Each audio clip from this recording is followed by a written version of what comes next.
Ya ha salido el capítulo 1131 de One Piece y nos dejó con varias cosas interesantes: la recompensa de Loki, su relación con Shanks y Robin preparándose para ver a Saúl. Así que empecemos con el resumen. El capítulo de esta semana se titula Loki del inframundo e inicia con Luffy hablando muy emocionado de al fin estar en Elbaf, pues desde hace mucho tiempo quería ir ahí. Luffy está hablando tanto que no deja que Loki hable. Este se desespera y le grita a Luffy que se calle y su grito asusta a los lobos que hay en los alrededores. En ese momento vemos el texto de presentación de Loki. Príncipe maldito de Elbaf, recompensa especial de gobierno mundial, 2.6 billones. Loki vuelve a asegurar que es el dios Sol y le pregunta a Luffy qué piensa de la situación en la que se encuentra. ¿Qué pienso?, dice Luffy, pues estás arrestado. Loki dice que él también quisiera ser libre y procede a contarle que lleva 6 años encadenado al árbol del tesoro Adam y que le es imposible escapar porque las cadenas están hechas de Kairoseki. Después de confundir el nombre de Luffy, Loki le propone un trato. Si Luffy encuentra la llave en el pueblo que está arriba y lo libera, él acabará con cualquier tripulación pirata que Luffy le diga. Loki explica que el lugar en el que se encuentran es la capa inferior de Elbaf y es llamado Inframundo. Es una prisión y campo de ejecución para gigantes, a donde son mandados los gigantes que cometen crímenes. Agrega también que en su mitología esa montaña es el primer mundo que existió y nadie se atreve a acercarse debido a las bestias que viven ahí. Esas bestias han sido amigas de Loki desde que era niño y cada una es el rey de un pico nevado de la cordillera.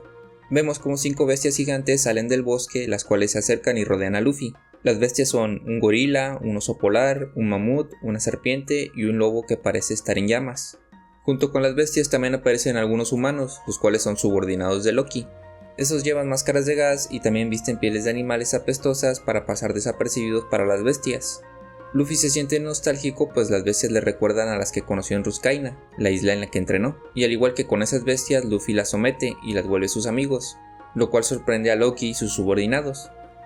Uno de los subordinados de Loki dice que espera que no los hagan desmayarse como cuando Yonko Kagami estuvo ahí. Luffy al escuchar eso se interesa y pregunta por Shanks. Al notar el interés de Luffy por Shanks, Loki intenta molestarlo. Así que conoces a Kagami, hablamos del mismo pirata cobarde, ¿verdad? Al escuchar esto, Luffy se pone en cuarta marcha y ataca a Loki. Este logra esquivar el golpe y dice a Luffy que se detenga, que todo era una broma, para luego pensar para sí mismo que si se libera lo primero que hará es acabar con Luffy.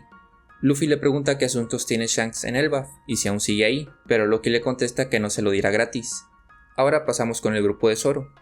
Usopp se da cuenta que Road se está acercando, y este a su vez está siendo perseguido por Gerd y Goldberg, los cuales llevan al Sony. Zoro quiere atacarlos, pero Usopp lo detiene, porque podrían ser amigos de Dory y Brogy, así que deciden huir hacia el pueblo de Elbaf, que se encuentra encima de ellos. Pasamos de nuevo al inframundo, esta vez con Haryudin y Stansen, los cuales están cazando un monstruo que parece un dinosaurio con cuernos de alce, para realizar un banquete para los Mugiwaras, a modo de agradecimiento por salvar sus vidas, y se nos muestra un resumen de los eventos de Dressrosa y un poco de información sobre los nuevos piratas gigantes. Cambiamos de escena de nuevo, ahora al barco de los gigantes, que se encuentra cerca de Elbaf. Robin le pidió a Brook que le cortara el cabello para que vuelva a tener el mismo estilo que tenía antes del salto temporal.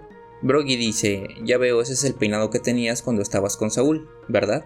Mientras que Dory asegura que a Saúl también le gustará su peinado. En la última página vemos cómo el barco llega a las costas de Elbaf y todos pueden ver la gigantesca isla, así que se preparan para desembarcar. En la última viñeta vemos algún lugar de Elbaf y escuchamos a alguien gritando por ayuda, pues Saúl se ha desplomado y no se mueve, siendo este el final del capítulo y la próxima semana sí hay capítulo también.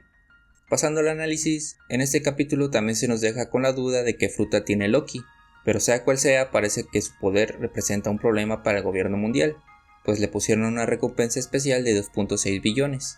Y tiene sentido por cómo se habla de Loki, asegurando que puede destruir el mundo. Algo curioso es que Loki lleva 6 años atrapado en ese lugar, y esa es la misma cantidad de tiempo que Shanks lleva siendo Yonko, así que probablemente Shanks tuvo algo que ver con el apresamiento de Loki, y ese evento fue lo que le ganó el título de Yonko. Loki dice que el lugar donde se encuentran es el inframundo, lo cual es una referencia tanto a Niflheim, el reino de la neblina, y Helheim, el reino de los muertos, de la mitología nórdica, y es que ambos lugares están relacionados con el frío y el sol nunca brilla ahí, algo a lo que hace referencia Loki cuando dice que el sol murió ahí. También en el caso del Helheim hay un lugar llamado Nastrad, donde las almas de los criminales y mentirosos notorios son encarceladas, similar a lo que nos cuenta Loki del lugar en el que se encuentra. También de la interacción entre Luffy y Loki podemos ver ciertas similitudes entre ellos. Loki pone apodos o no recuerda bien los nombres, y es alguien que se hace amigo de bestias como Luffy. En general, Luffy parece muy cómodo en presencia de Loki. Me imagino que no lo ve como un enemigo, solo lo atacó hasta que Loki lo provocó, y muy probablemente el daño que Luffy causó al árbol sea lo que termine liberando a Loki. Por cierto, entre las bestias amigas de Loki vemos a un lobo y una serpiente, lo cual me llama la atención porque Loki de la mitología tiene como hijos a Fenrir, un lobo gigante, y a Jormungandr, una serpiente gigante, los cuales no creo que tengan un papel similar al de la mitología, sino más bien están ahí como una referencia. Por último, vemos como Robin volvió a tener su corte de cabello como antes del salto temporal, pues se está preparando para ver de nuevo a Saúl, el cual por algún motivo ha colapsado. Probablemente su estado de salud sea malo como efecto secundario del ataque a Ice Time Capsule que Kusan usó en él. Solo espero que sí se pueda reunir con Robin. Y antes de terminar te recomiendo este video sobre las posibles frutas de Loki. Sin nada más que decir, yo fui Lemon y nos vemos hasta la próxima.